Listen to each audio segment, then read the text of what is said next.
అందరికీ ఇవాళ వచ్చి సోయి కూర పెసరపప్పు వండుతున్నాను. సోయి కూర ఒక 7 కట్టలు తీసుకున్నానండి.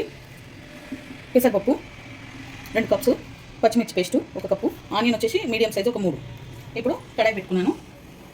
ఒక 3 పావులకు నూనె పోసుకోవాలండి.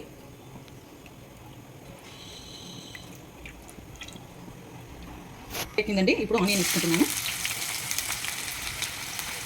ఈ ఆనియన్ కొంచెం బ్రౌన్ కావాలి. ఓకే అండి, ఇది కొంచెం బ్రౌన్ అయింది. దీంట్లో ఇప్పుడు పసుపు వేసుకుంటున్నాను. సగం చెంచా పసుపు, సగం చెంచా అల్లం, 2 చెంచాలు ఉప్పు. ఇప్పుడు అల్లం కూడా వేగిపోయిందండి. దీంట్లో పచ్చిమిర్చి పేస్ట్ వేస్తున్నాను. తీసుకొని కలుపుకోవాలి.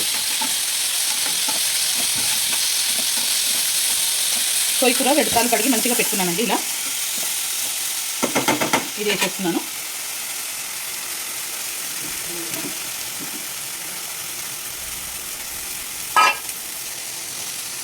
పెసరపప్పు కూడా వేసేసుకోవాలి. పెసరపప్పు కూడా ఒక 2 సార్లు కడుక్కున్నాను. కలుపుకొని ఇలా పెసరపప్పు కూడా వేసేసుకోవాలి. పైన వేసుకోవాలండి. కలుపుకొని దీంట్లో వాటర్ అంతా ఆవిరి అయిపోయేదాకా కొంచెం కలుపుకోవాలి. తర్వాత కొన్ని వాటర్ పోసుకోవాలి.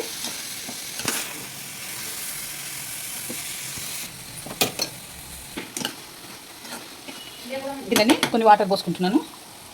ఒక గ్లాస్ వాటర్ పోసుకోవాలన్నమాట.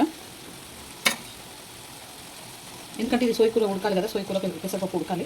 అందుకే ఒక గ్లాస్ వాటర్ పోసేసుకుంటున్నాను.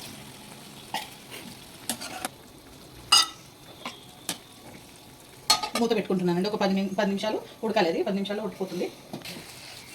ఓకేనండి, సోయి కూర పెసరపప్పు రెడీ అయిపోయింది. ఈ వీడియో కనుక నచ్చితే లైక్ చేయండి, షేర్ చేయండి, కామెంట్ చేయండి, సబ్స్క్రైబ్ చేయండి. చాలా బాగుంటుంది. హెల్దీ ఫుడ్ ఇది. చాలా బాగుంటుంది. అయితే చాలా బాగుంటుంది. జొన్న రొట్టెలోకి చాలా టేస్టీగా ఉంటుంది.